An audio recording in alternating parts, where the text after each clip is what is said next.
Welcome to the Daily Fantasy Flex Podcast, the NFL edition.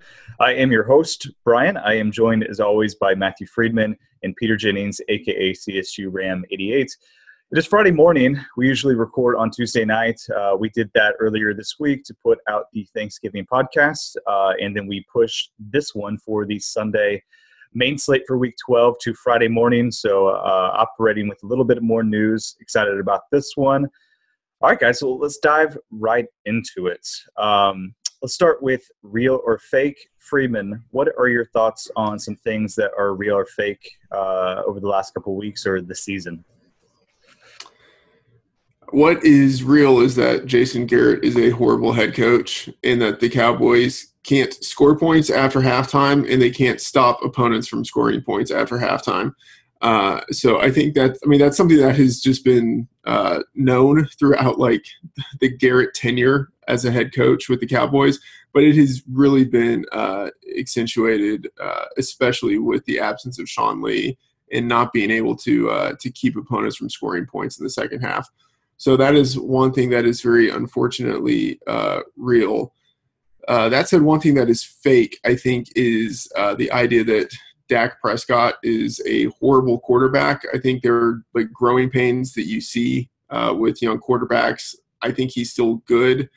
I just think that, I don't know what it is. Like, I think he's sort of like clamped up and he's throwing shorter passes, not pushing the ball down the field as much. But I think at some point we will see some Dak regression in the future.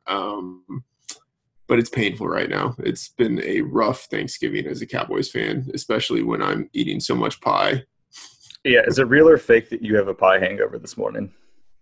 I'd say that's pretty real. I think I'm coming down from like the sugar. I think that's what it is. It's all that sugar. But don't worry, there's still some pie left, amazingly. So I'm going to eat that right after this. Way to stay on brand. Pete, how was your Thanksgiving, and what are some trends that you're looking at this week? Thanksgiving was good. It was good to be with family. I always feel like a total degenerate when I have to go to my wife's family. They all ask questions about why I'm on my laptop, and I have to go to my family this year for the main meal at my family's house. Everyone was at the table, and I was on my own at the island with my laptop out, making sure I had all the swaps in, everything.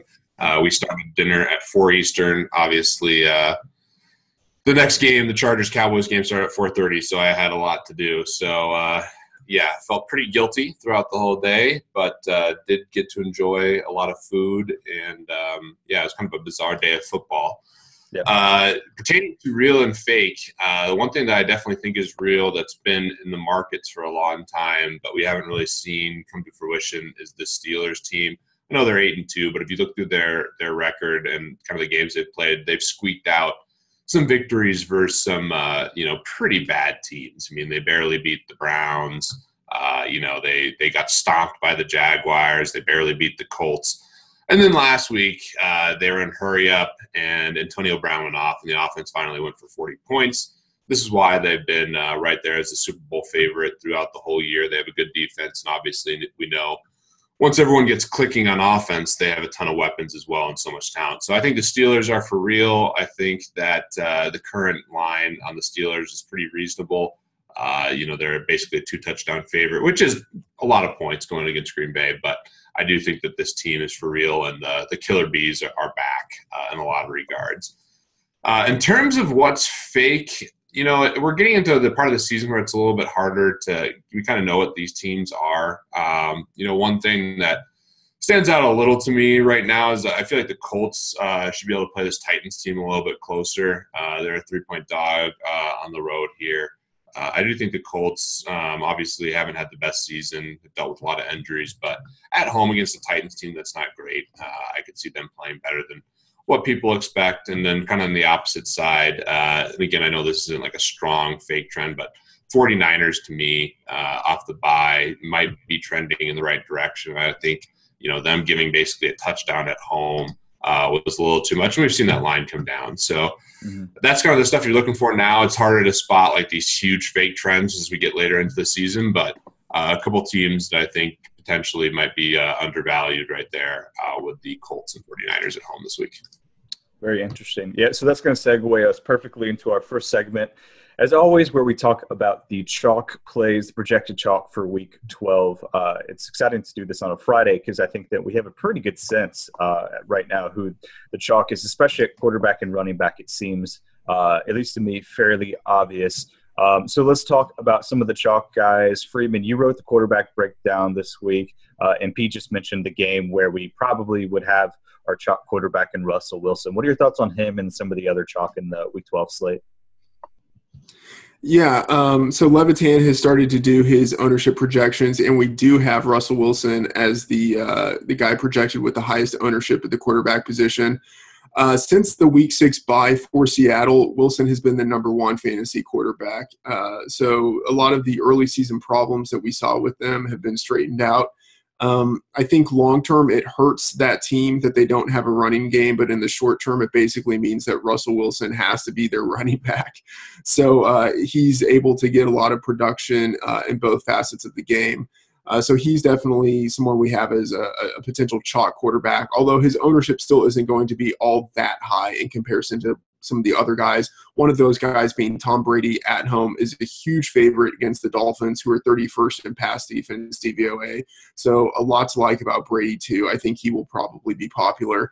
At the running back position, there are a number of guys who have really good spots this week. You have Tevin Coleman as a big home favorite. Without any competition for carries, it looks like Devontae Freeman is probably going to be out again. Or at least we should still monitor his situation. But the big potential for Coleman to be the only guy there. You have Ingram, Kamara, and Gurley all facing each other, facing defenses that are pretty good against the pass and pretty weak against the run. So a good situation for them. And Brian, I think in your funnel article, you highlighted that as being the game where it's like the largest run funnel combined for both teams. Yeah. And then you have Kareem Hunt as a big home favorite going against the Bills, who are 31st in rush DVOA, who've just been devastated by running backs recently.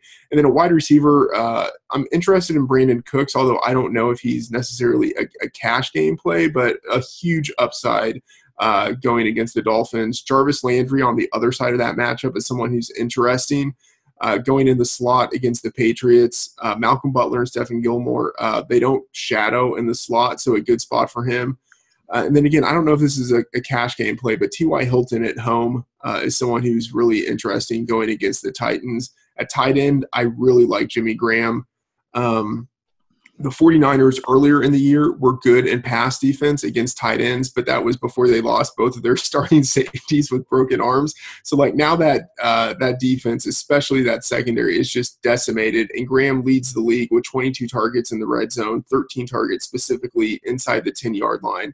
So he's not the yardage guy that he was when he was with the Saints, but he is totally back to being the touchdown guy that they just throw it to, and he just manhandles other guys and comes down with the rebound. So big spot for him. I really like his potential there. Yeah, Jimmy Graham. He's like Pete. He's just like posting up like a post player in the NBA in the end zone, just like getting a smaller guy and then just like they're lobbing it up to him. It's insane. Yeah, it makes sense. I mean, the guy's a basketball player. This is what he used to do, and Jimmy Graham owners are kind of frustrated that it's taken them this long to start leveraging his size. They have a lot of speedy receivers, and they should be taking advantage of someone like Graham, especially in the red zone. Freedman hit on a lot of really good plays. I think Wilson will end up being the chalk quarterback. I think Marcus Mariota and Matt Ryan potentially will be there right behind. You could argue Tom Brady if you want to pay up as well. He's been ridiculous all year. Tevin Coleman at the running back position, I think makes a ton of sense this week. I think the Falcons in general are going to be very chalky across the board.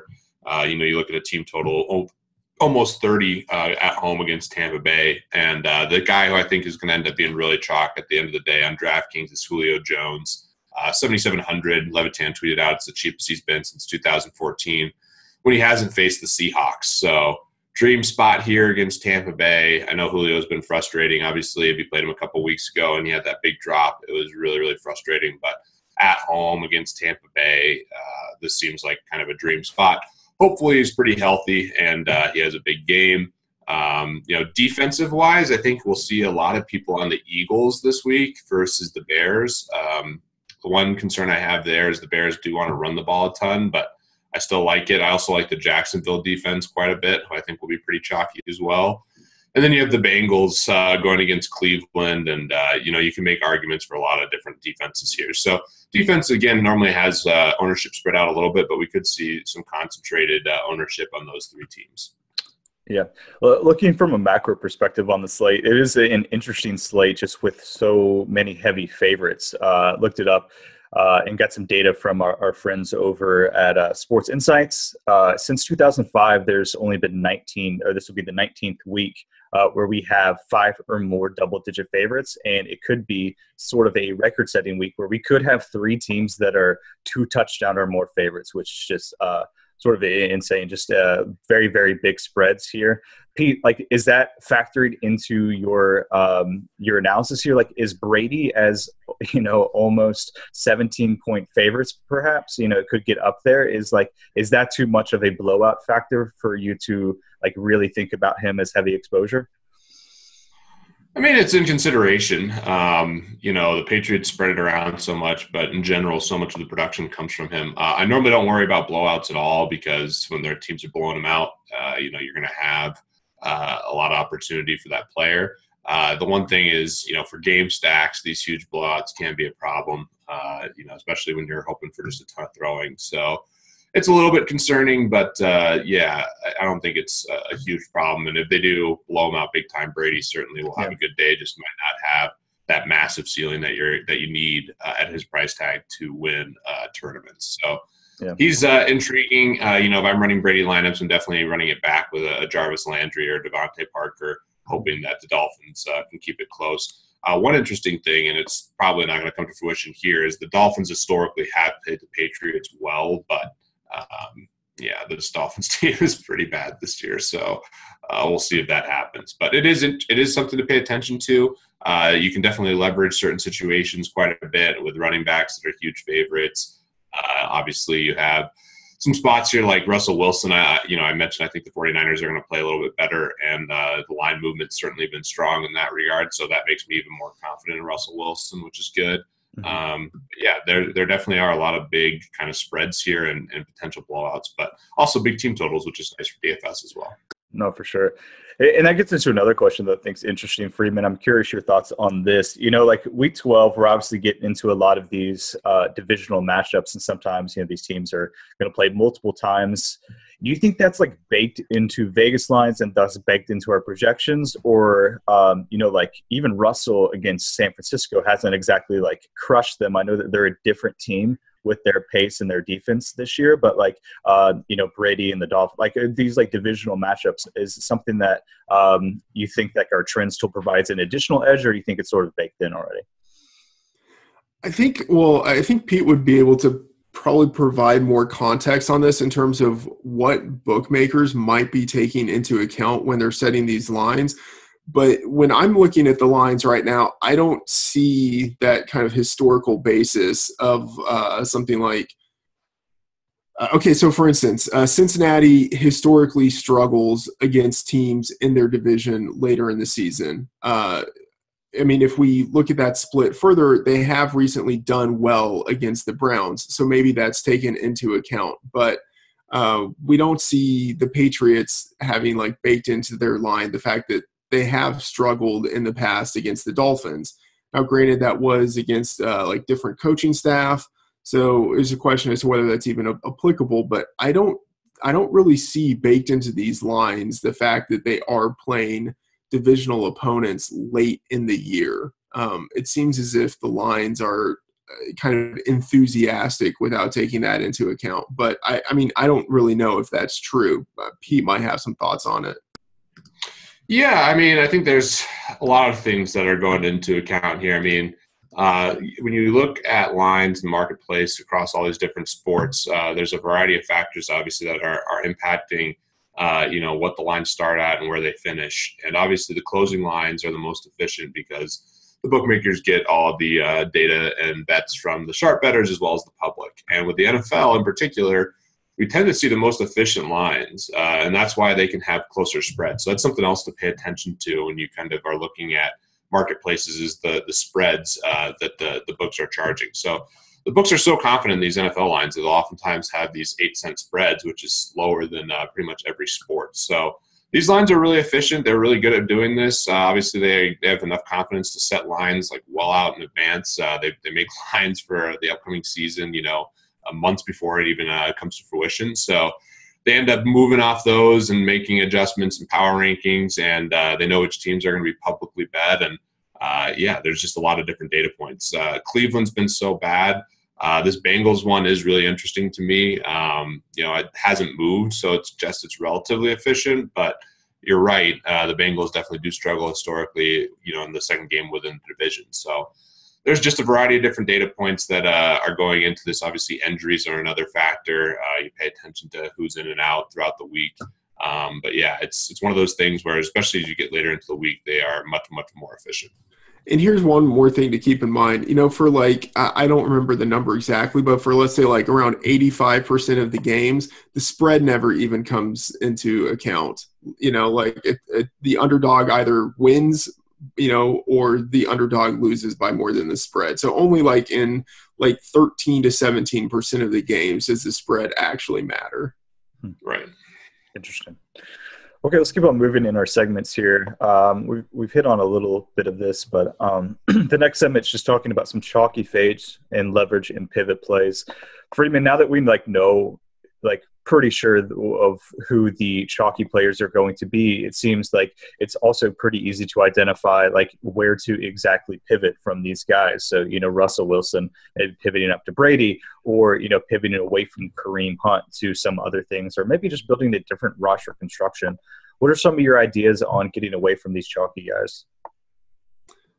I hate to say this. I don't hate fading Matt Ryan and Julio Jones.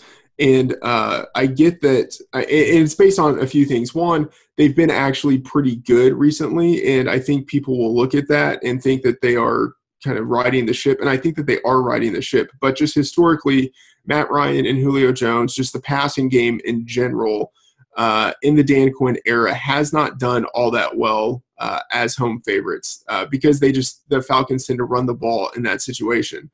And then I think because of the matchup and the Buccaneers have just been so horrible in pass defense that there might be some overcompensation in the market with too much ownership on those guys. And I could be wrong about that. I could see huge games, especially from Julio. He definitely has that blow-up potential, but I wouldn't mind fading here just because I think his ownership might be too high for the spot. And then I also don't mind fading A.J. Green. Even though the Browns are historically horrible in pass defense this year, they do have Jason McCourty, who's a top 3 PFF cornerback, and specifically he did shadow A.J. Green in Week 4. I think that is probably how they will use him again. And it wasn't like weak shadow. He was on A.J. Green for 97.1% of the routes. Of course, it just happened that on the 2 routes he wasn't on A.J. Green, he got targeted and turned one of them into a touchdown. So that doesn't mean that you can't play A.J. Green here, but I think we are likely to see a lot of Jason McCourty coverage. So those are guys that I don't mind fading. I'm interested in Cam Newton as a pivot play going against the Jets. He's coming off of a bye. He has Greg Olsen returning. And then running quarterbacks against the Jets have been the best this year in terms of the quarterbacks who have played the Jets. So we've seen Tyrod Taylor have 2 pretty good games against the Jets. And then we've also seen the combination of Kevin Hogan and Deshaun Kaiser. That's not someone you would think of as being good, but those 2 guys combined did well in their game against the Jets. Joe Mixon as a potential pivot to some of these guys, a big home favorite. The Browns are stout in run defense, so it's not a good spot, but I think he's still getting the touches, and the matchup could really drive down his ownership. But anytime you have a guy who's a home favorite, a big home favorite, you kind of have to pay attention to that. A pivot play at wide receiver that is interesting to me, actually a couple of them, Demaryius Thomas and Emmanuel Sanders. It's a horrible situation in that they're now on their 3rd string quarterback, but who knows, Paxton Lynch, out of those 3 quarterbacks for the Broncos, he's the only one who was drafted with a 1st round pick. there might be some potential there. And the matchup is wonderful against the Raiders. So that is really what I would be buying is the matchup. And then I feel disgusting saying this, but Larry Fitzgerald against the Jags, you don't really win money by taking any wide receiver going against the Jags. But I think Fitz is the one guy. He's playing in the slot, almost exclusively in the slot, and that is where the Jaguars secondary is the weakest. It's not as if Aaron Coleman is even that bad, but he's not great in comparison to the other cornerbacks. And Fitz, he still gets targeted. Here's some narrative street for you, but he's 52 yards away from becoming the number 4 all-time receiving leader in yardage. He's playing at home. They're going to need to throw the ball. I think he's going to get enough targets to get the yardage and then potentially a touchdown. So, one more, and this is kind of for Pete on the 49ers thing. Marquise Goodwin is really interesting with the 49ers. They're going to have to throw to someone, and the Seattle secondary is entirely thinned out. So as a kind of Hail Mary play, someone with huge upside, I'm interested in him. Yeah. All right. That's – yeah, I was going to say that's some really good analysis overall right there. I was going to mention Cam Newton and Christian McCaffrey's pivots. One other thing, I mentioned Tevin Coleman at the top. We just had news come down from FantasyLabs NFL that Devontae Freeman was limited in practice today. It's not a for sure thing, but monitor that. He obviously won't be the chalk if Freeman is in. Freeman at 5,700, if we get word that he's not going to be limited at all, could be intriguing as well. But I was going to mention Cam Newton as a pivot away from both Matt Ryan and Russell Wilson. Obviously, we've seen the rushing upside come back, which is what makes Cam Newton so good. The one pause I have is historically Cam Newton has some pretty severe home road splits, but this is a really good matchup given that the Jets have struggled with running quarterbacks. And along those same lines, I really like Christian McCaffrey long-term on DraftKings around this price tag. He's just way too much of a receiving running back to be priced here. He's going to continue to get a ton of targets, a ton of catches, and I think as the season continues to go on and into the next couple of years, they're going to find more clever ways to get him the football. So I like his price tag. I think he's a good pivot. He certainly won't be chalk, but he is interesting to me. The 49ers, I was going to talk a little bit about Goodwin as well. He's certainly a flyer. If you want to get really crazy and do something that I don't think anyone will really do, but I think actually has some merit. You'll get it probably at 1%. Beathard against Seattle at 4,600. I don't hate that much at home here. I know the Seattle defense is a team that we've stayed away from a ton in the past, and Beathard hasn't been amazing by any stretch. But you look at his last game against the Giants, he went for 26 fantasy points, completed 76% of his passes, almost went for 300 yards. Still a good athlete who can run. They're coming off a bye. I just think that this is a really good spot against the Seattle team that has just been ravaged by end game flow. So I like the call of Goodwin, and I like the call of going with Beathard to him as a really contrarian stack. Obviously, that's not a safe play by any stretch of the imagination. At receiver, there's a lot of guys that you can kind of pivot around. I'm curious to see how owned T.Y. Hilton is. We mentioned him in the chalk section. I do think that could come to fruition, but I love pivoting to him off some of these other guys, paying down a little bit. I think he makes a lot of sense. I also like Michael Thomas again this week. At some point, the touchdown regression will happen for him. That game definitely could be a shootout. It's certainly suggested to be, based on the line. I did take the under in that game on the Three Donkeys podcast, but still some fantasy goodness for sure there. And, the same thing for the Rams on the other side. I know the corners have been really good for New Orleans, but they're a little beat up right now. And I could see Sammy Watkins potentially having a really big game as a flyer. Obviously, the volume hasn't been there, but the big play potential is still there. So those are some spots I'm kind of looking at now. The one I didn't mention that, thank goodness he wasn't on the slate yesterday, is Amari Cooper.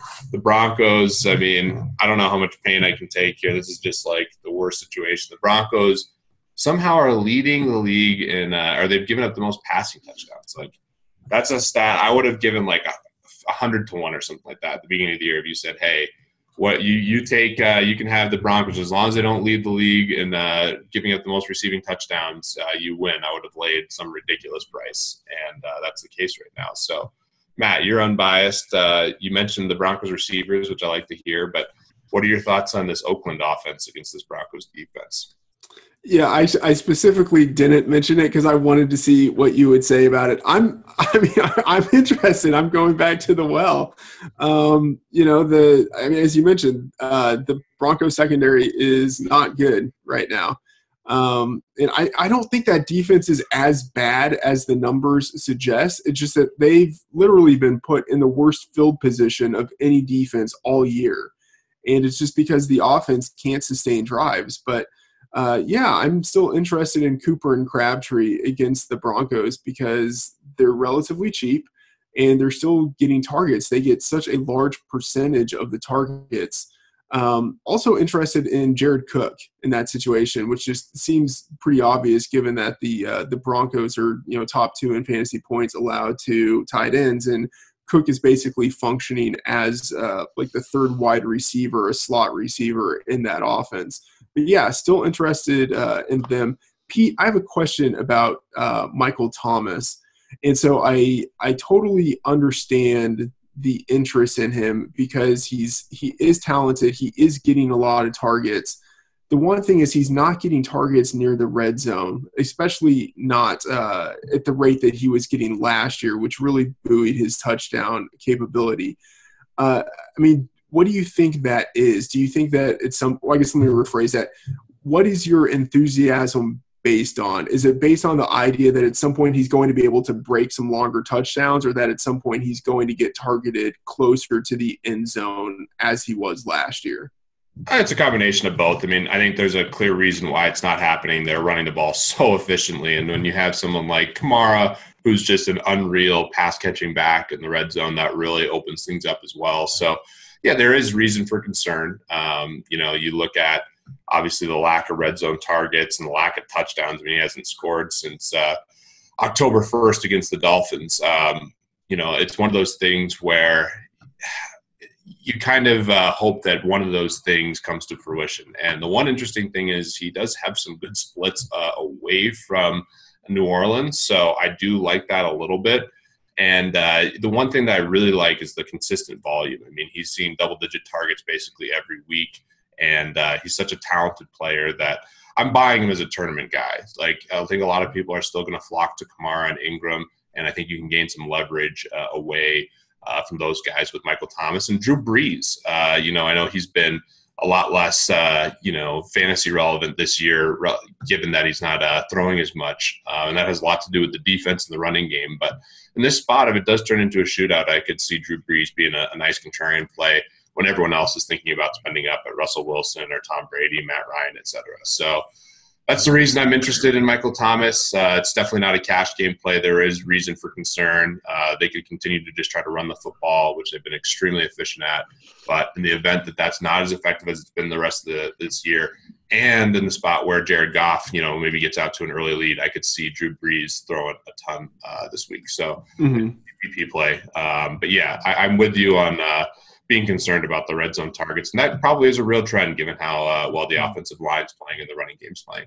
Yeah. To your point about this game potentially turning into a shootout, I think that is possible because the Saints defense has been very good this year, much better than anyone would have expected. But that strength lies solely with the secondary and their pass defense and also some of their ability to get at the quarterback. But as you mentioned, they are banged up right now in the secondary. We'll definitely want to keep an eye on the practice reports that come out. But Marshawn Lattimore didn't practice yesterday. It's looking like he won't play. That's good. Ken Crawley too. Ken Crawley both be out. Yeah. Yeah, and then also Kenny Vaccaro was limited practice, hasn't played the last 2 games, and the Rams secondary is banged up too. Yeah, and Vaccaro is the guy that they're basically using as their slot cornerback now. Yeah. So there is, all 3 of their starting cornerbacks could be out in this game, which is just mind-blowing. So, there could be a lot of potential goodness with Goff, and that could turn this game into a shootout where both sides are throwing the ball much more than we would expect, given that these are 2 of the run-heaviest teams in the league. Yeah, and the one other thing, too, just to go into it, if you look through the games with the Saints, they've gotten out to some big early leads. The defense has scored touchdowns in multiple games.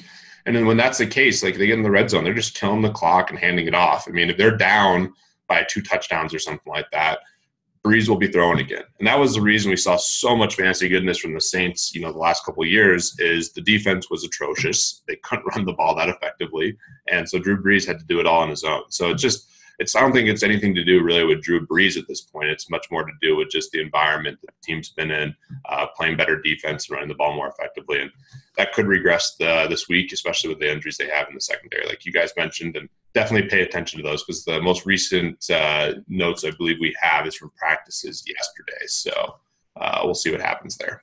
Yep, for sure. Yeah. Before we move on, just a couple of situations I want to talk about real quick. So Pete and Freeman, if Lattimore and Crawley are out and it's looking like maybe they're more unlikely to play at this point than likely to play, we already know that Robert Woods is out. Sammy Watkins is at 4.9. Cooper Kupp is at 5K. Like, what are you expecting as far as ownership goes? Like, if these cornerbacks are out and we have no Robert Woods? Go ahead, Pete. I don't think they're going to be super heavily owned. I mean, they'll be owned, but not like super heavily owned. I mean, Robert Woods has been ridiculous this year. I know that should lead to more volume for someone, especially like Sammy Watkins. But overall, a lot of times it's kind of a downer. I mean, not specifically here with Sammy Watkins, just because he hasn't been getting any volume, but when a good player goes down, oftentimes it'll impact the offense overall. So I'm a little concerned. I definitely think it hurts Jared Goff just a bit, but yeah, all the guys are injured for the Saints. I mean, hopefully this is when Sammy Watkins finally has that huge game. And the other player that we didn't really talk too much about in this spot is Todd Gurley, who's the most expensive running back, I believe, on the slate. He's someone who definitely could have a really big game here as well, and could see some more opportunity with Robert Woods being out. Okay. Yeah, we have Kupp projected right now for 17 to 20% ownership. So not super high, but elevated in comparison to what we normally see for him. And I think he's basically soaking up a lot of that ownership that otherwise would have gone to Woods. Yeah, I think he'll be much more heavily owned than Watkins, and there's merit there. I mean, he should see a ton of targets, and there's clearly a connection that he has with Goff. Watkins is more the home run kind of GPP play, whereas Kupp you could absolutely justify in cash. Yeah, he's going to get a lot of targets for sure. And the only other thing I want to highlight here is, Pete, are you expecting McCaffrey to get any sort of downgrade with Greg Olsen projected to be back? It is something I'm going to pay attention to. I mean, Olsen should get more targets in the passing game, which should be distributed across the board. But I still like him. He's just too talented of a player, and I think they're just going to continue to get more and more ways to get him involved. And they're also coming off a bye. I mean, Christian McCaffrey is on pace to get like well over 100 targets. And a running back at 6'2", who's going to get 7-8 targets a game, I'm all in on. So I do understand that there's some pause for concern, but he's more of a like hybrid receiver than a running back, honestly. So yeah, it's a little bit concerning, but I'm still fine with him at his price tag. Yeah. One thing just to follow up on that, I think in this game specifically, we will probably see some of Olsen's targets come from Funchess instead of come from McCaffrey, because Funchess, it looks like we'll probably have shadow coverage from Morris Claiborne, who's done a pretty good job this year against opposing number one receivers. So I could just see some of those targets being funneled from Funchess to Olsen, and we still see the same role for McCaffrey. Yeah. And one other thing, McCaffrey's 6,900. Sorry, I think I said 62. He's 6,900 on DraftKings. Cool. All right, let's keep on moving here. We'll just combine our stacking segments into one. Freeman, I'll let you start. Like, who are some conventional and then some pivots that you're looking at? Well, I think you can probably sense a lot of the conventional stacks already. So like the Patriots, Brady with basically any pass catcher, and then a lot of options on the other side to run it back with Landry and then also Parker. One team we haven't mentioned, and it makes sense, but it's the Eagles. They have a tough matchup against the Bears. But the Bears secondary isn't entirely healthy, and it is somewhat exploitable. And, I mean, Wentz and the Eagles are just so hot right now. They've hit their implied total in 9 of 10 games, which is, like, that's unbelievable. That's sort of like last year's Falcons type of level in terms of what you see. So they're interesting to me because I think that they can score basically against anyone with the balance that they have with their wide receivers and the different ways in which they function. I mean, sort of like perfect balance. Like Aguilar is pretty good in the slot this year. Torrey Smith is a good field stretcher. Jeffrey's a good possession receiver who has some athleticism that people undervalue. And then they just have like this rotating group of running backs who are all capable. So the Eagles are really interesting to me as a stacking option, although there isn't really anyone on the other side of the ball that you'd be highly interested in running it back with. Maybe Howard, but I kind of don't see that. So, but they're interesting to me potentially in that kind of contrarian stack because we're not projecting wins for high ownership at all. Yeah, it's a good call. I love that combination. And Wentz was certainly on the wrong side of variance in his last game with the defense scoring a touchdown and Barner scoring touchdowns. So Wentz could definitely get back on track here. You definitely want to throw against the Bears versus run against them. I know they do have a good defense, but still the Eagles are projected to score around 29 points, which is obviously a huge total. We've talked about a lot of these stacks that I like. Brissett to T.Y. Hilton specifically. We've hit on T.Y. a little bit, but I like that quite a bit with the injuries that Tennessee has in the secondary. Also like the double stack if you want to go with Doyle. Doyle rules in this spot definitely could be nice. And then, you get into some more contrarian stacks. I have to mention Amari Cooper, Derek Carr, Amari Cooper. You could do that. You could go down in flames like every week you roster Amari Cooper.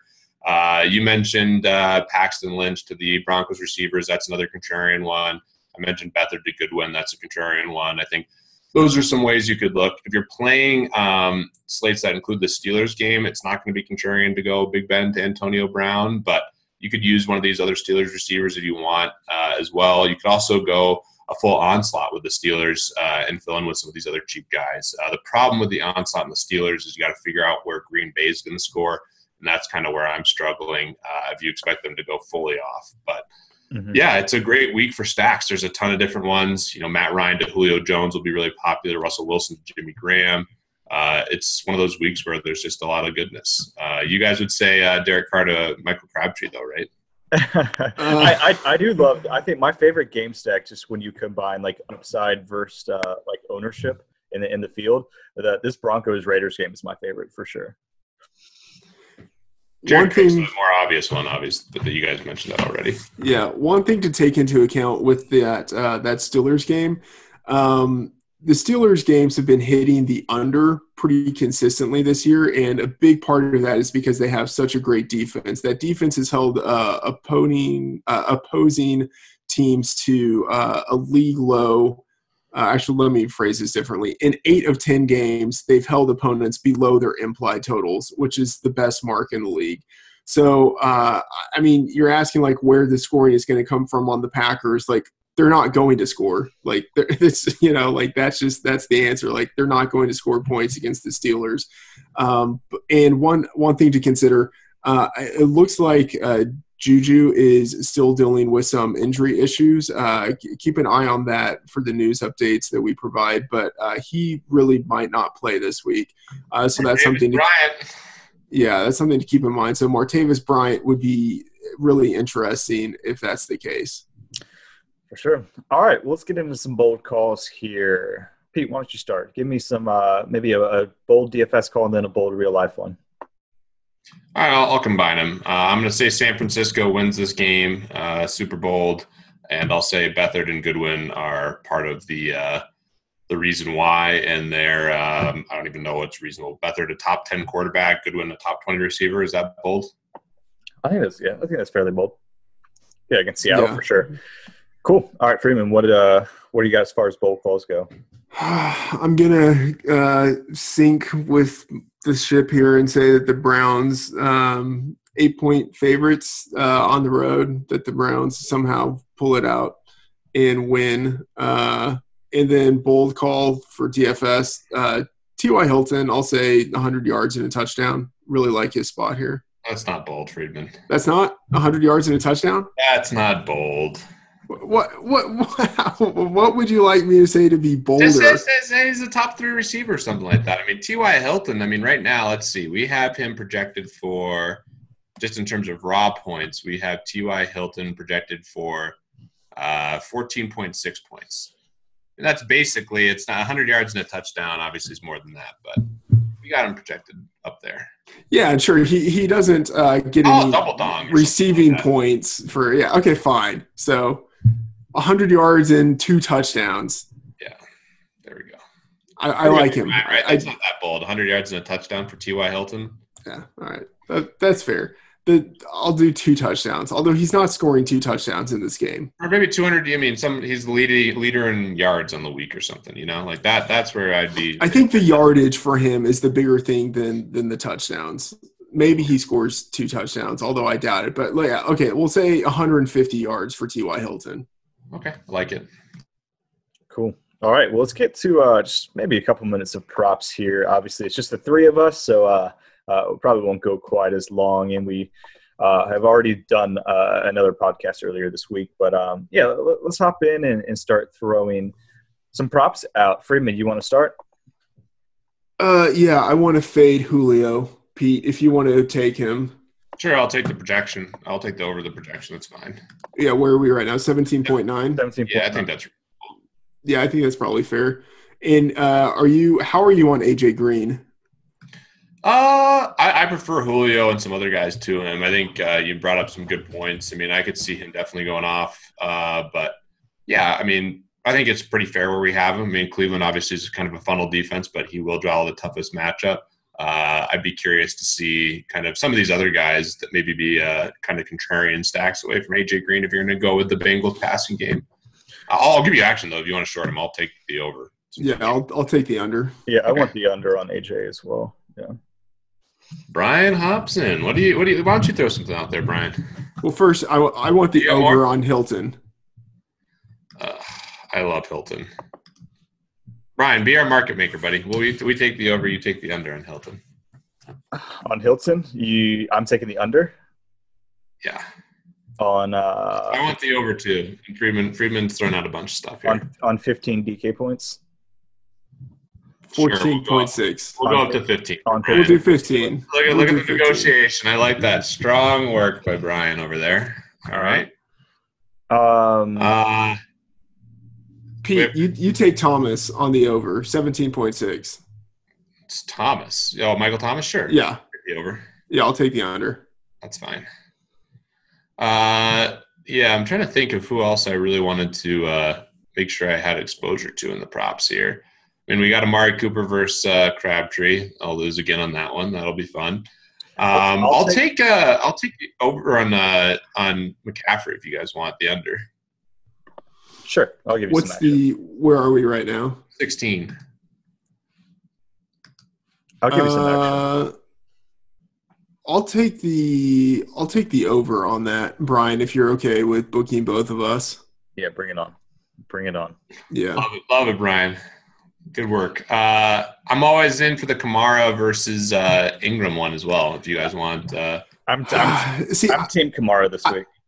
See, I hate it because I like both of them, and I feel like I'm put in this situation where I have to choose which one of. It's like Sophie's choice. I have to choose between my babies. I like both of these guys. I'll do Ingram over Kamara if just to give some action, but I'm always bullish on both of them. We have a 1.2 difference. That's kind of what we've been doing every week with those two. I'm Team Kamara. All right. This week. All right. I think, yeah. All right. What's the point? When you're still getting the projection edge because he's projected 1.2 better. So we just get 1 point plus Kamara. All right. Do you have any interest in any of these New England running backs? We didn't really talk about them at all. Yeah, I think they're interesting, right? Yeah, Burkhead and Lewis, and even James White. I mean, it's they're all pretty interesting, actually. I think Burkhead is still popping in our models because he's still relatively cheap. And the other cheap running back on the slate that we haven't mentioned that should be at least somewhat interesting, at least in our models, is McKissick in that Seattle game. That was the most tilting part of last week. I had Mike Davis across the board in the Monday, Thursday slates. He was killing it and injured his groin, and I was devastated because I was the only one on him. And then I don't know if you guys watched that game, but he was basically crying on the sideline. It was just so brutal. Very talented player out of South Carolina, gets called up from the practice squad, playing well, and then gets hurt. I mean, I just can't imagine your body failing you when you finally get an opportunity. Devastating.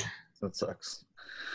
New England guys. Yeah, so Burkhead 43, James White 43, Lewis 48, all projected pretty close to each other. Yeah, I have no preference on the props there. Yeah. Yeah, I don't really have any thoughts there. Is anyone I want to be like somewhat over on like the Denver wide receivers. What could we do here? You guys want to take the under, or you guys want to take them versus someone else? You can't. I'm not taking the under. I can't do that. Look what I'm wearing. I mean, I'll do it, although I think they're both really interesting plays. Like, they have such a good matchup here. Yeah. So I tell you what, take what's the combined total for them that we have in projections? 26. Yeah, I'll take the under on that for them combined. I'll take the over. I'll take the over too. I mean, I think they'll hit the over, but I'll take the under just to give action. Cool. All right, let's do a draft at tight end and defense, and we can get out of here. I think that. Yeah. Or actually, we don't need quarterbacks. Let's do a draft at quarter. Let's do quarterback draft, tight end draft, and defense draft. Okay, that works. I think we can do 1, 2, 3, 4 on all these. I think that's pretty fair. Just a regular. And I'll do whatever side. I'll be the market maker for both you guys, or unless. How about this? Actually, let's do it this way. Each one of us will will be the market maker for a position. So, Brian, which position do you want to be the one who has to not choose? Let's see here. I'll be the market maker for I'll be for quarterback. Okay, Freedman, which one do you want, tight end or defense? I'll do tight end. All right, so I get defense. All right, so let's start with quarterback. So I think we do 1, 2, 1, and then another guy gets 2, 3, and the other one gets 4. Freedman, which side do you want?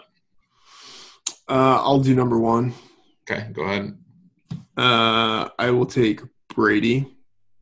All right, Brian, you're up.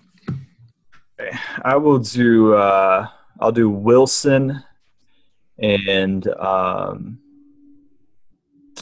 this is interesting here. Man, there's a bunch of good ones right here. I'll do Wilson and Wentz. I will do Cam Newton. Okay, I'm gonna go 2, 3. Brian, you got first pick.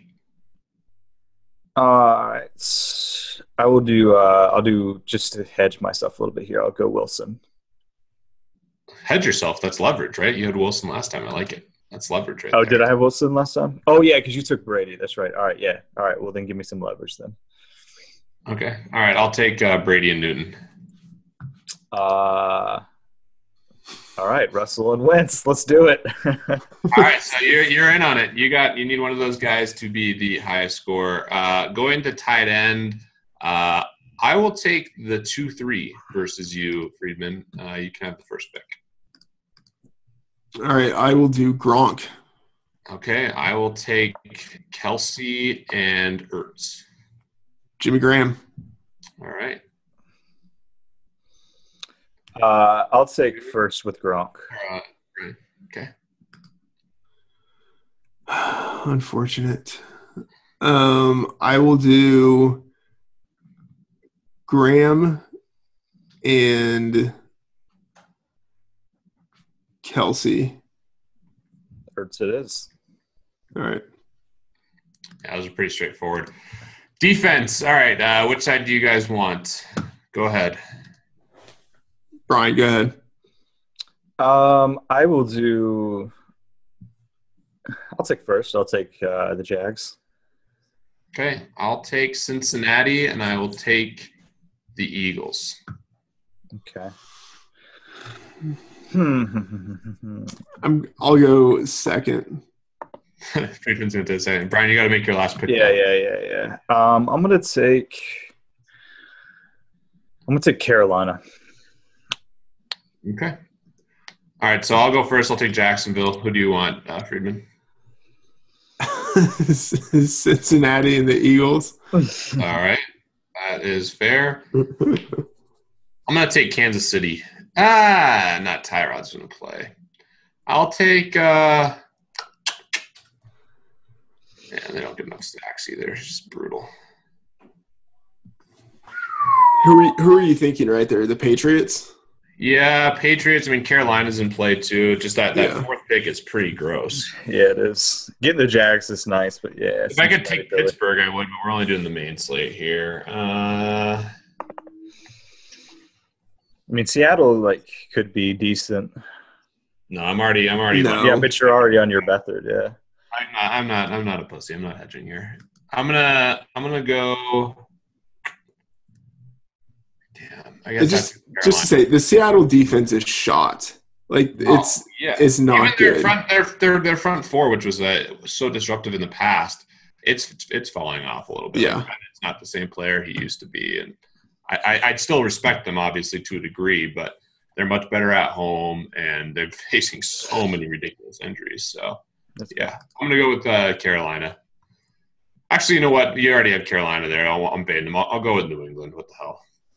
I like New England. I almost thought about taking them in the 2-3 turn just because I do like that spot for them. And, I mean, I think the best case scenario for them is that Cutler does play. Best case. Yeah. Yeah. Anything else you guys want to hit on here, or do you think we covered it pretty well? No, we're good. All right. Freedman wants to pie, clearly. That is a sign that we are ready to get out of here. Yeah. 3 minutes ready to go cure his hangover with just more pie. Great way. All right. We're going to end it there. Thank you guys for listening or watching. As always, good luck this week, and we will talk to you guys next week for Week 13.